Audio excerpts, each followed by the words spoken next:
think about it right. You're walking down the street, maybe scrolling on your phone, or the radio's on somewhere. News just kind of finds you. It's this constant thing. It really is. Everywhere. But beyond just that daily update, I've been thinking, what's the real story there? What's the deep dive on newspapers? That's a great question, because what looks like just delivering the day's events, it actually has this really rich history. It's always evolving. Right. And it reflects this basic need we have, I think, to just understand what's going on around us. Exactly. So for you listening, if you're curious but maybe don't want to get totally bogged down in details, we're doing that deep dive into newspapers. Yeah, let's unpack it. We want to give you a clear picture where they started, what their main purpose was, and still is maybe. And how they've changed. Yeah. Hugely. Hugely. And why they might still be, more relevant than we think sometimes. Absolutely. So we'll go way back to the 17th century origins. Look at their main job, the different shapes and sizes they come in now. Print, digital, all that. Yeah, and some surprising benefits too, maybe things you hadn't thought about. And then maybe a little peek into the future. Sounds good. Where do we start? The very beginning. Let's do it. The genesis of news. Where did this whole newspaper thing actually begin? Okay, so it's really fascinating when you think about when, regular printed news became a thing. Yeah. A key moment, the one historians often point to, is 1605. 1605, where? In Strasbourg, Germany. That's where a fellow named Johann Carolus started printing what's generally seen as the first proper newspaper. Wow, okay. And did it have a catchy name? Well, it was catchy if you spoke German, maybe. It was called Relation aller Vornamen und gedenkwürdigen Historien. Okay, definitely German. And definitely long. Exactly. Quite a title. Not quite the snappy headlines we expect today, is it? Not at all. Can you even picture it? Just a few pages, probably dense text. No pictures, no color. No ads flashing at you. Just the news. Yeah. It really shows you how far the whole format has come over, 4 centuries? It's incredible. So, okay, it starts there. Pretty basic. But why did it stick? What need did these early papers fill that made people keep reading them, keep printing them? Well, they really tapped into something fundamental, didn't they? This need to know. Know what's happening. Exactly. What was going on nearby, but also further away. Events that could actually affect people's lives, their business, Right. Information was power, even then. Absolutely. And these papers, they became the main way, really the only way for many, to get that information reliably. So not just facts, but maybe more. Oh, definitely. They informed, yes, but they also educated people and, provided a bit of entertainment too in a time when there wasn't much else like it. And literacy wasn't universal either. Not at all. So they were this crucial link, this kind of window to the wider world. A window to the world. I like that. So covering local stuff, things happening far away. Which evolved over time into covering, politics, weather, sports, health, fashion, trends, everything. It sounds like even way back then, they were about connecting people. Connecting them to their community and to society in general. Yeah. And you have to ask, has that basic job really changed all that much underneath all the tech? That's a good question. Makes you think about where we get our info now. Okay, so jumping forward quite a bit, newspapers obviously didn't stay the same. We see lots of different kinds today. Oh yeah, quite a variety. You've got your dailies, obviously, keeping you up to the minute. Then weeklies, which often go a bit deeper, maybe more analysis. Right, more perspective. And even some monthly magazines that sort of look and feel like newspapers, focusing on specific topics, but with that timely feel. And then there's the actual physical format. You hear about broadsheets and tabloids. What's the difference there? Yes. So broadsheets are physically larger. Think of papers like the Times in the UK. Big pages. Right. And they're often associated with more, let's say, serious or in-depth news coverage, a more formal style. Okay. And tabloids. Tabloids are smaller, more compact, like The Sun, again in the UK context. And the content is different too. Historically, yes.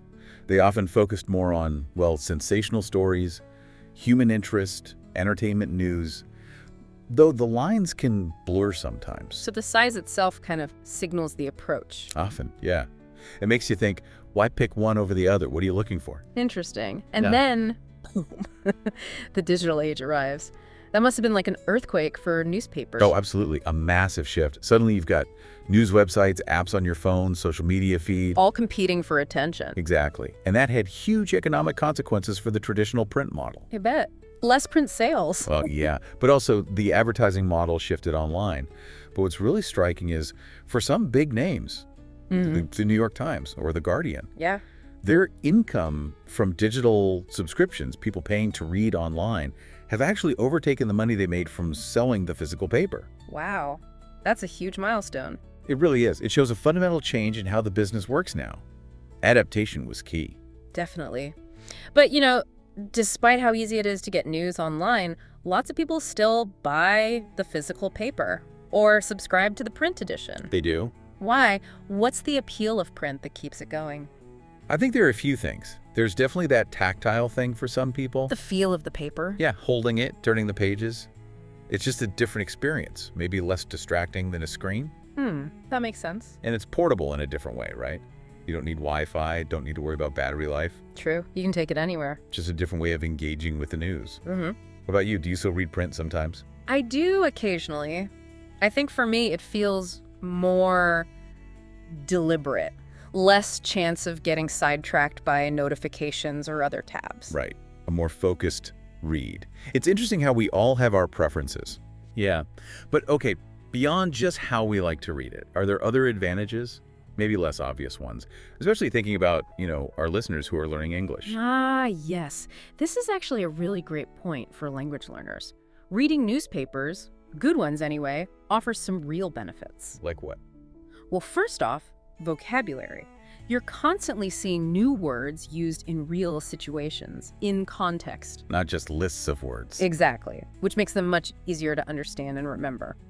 And secondly, grammar and sentence structure. How so? Reputable newspapers generally use clear, correct, professional English. It's a great model for how to structure sentences well. That's a fantastic point. It's like having a daily dose of well-written English about stuff that's actually happening. Precisely. And it's always updated. Are there other benefits too? Yeah, I think so. Beyond the language itself, you just naturally become more aware of what's going on in the world.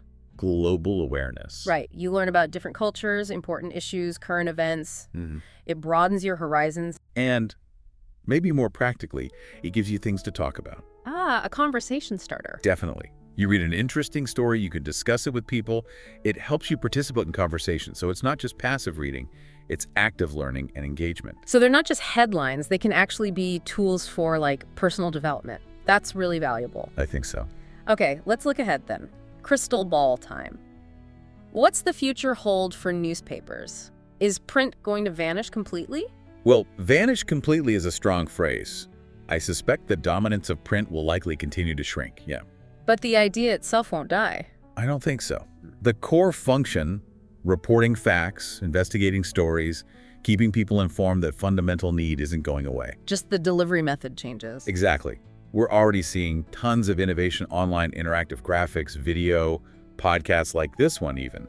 The mission stays, the medium evolves. And what about how the news itself is made? We hear so much about AI, artificial intelligence. Could that play a bigger role?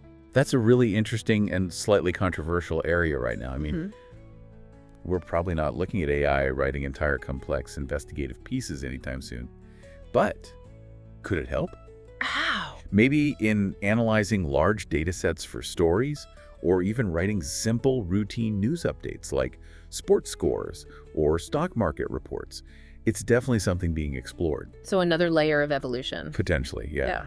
And as you said, things like this deep dive format, exploring topics in detail, that's also part of how information sharing is changing. It's all part of this bigger information ecosystem, isn't it? Okay, so for our listener who could be anywhere, really, maybe give us a quick flyby of some big famous newspapers around the world, just to put some names out there. Sure, happy to. In the U.S., you've got giants like the New York Times, the Washington Post. I sold names. Definitely.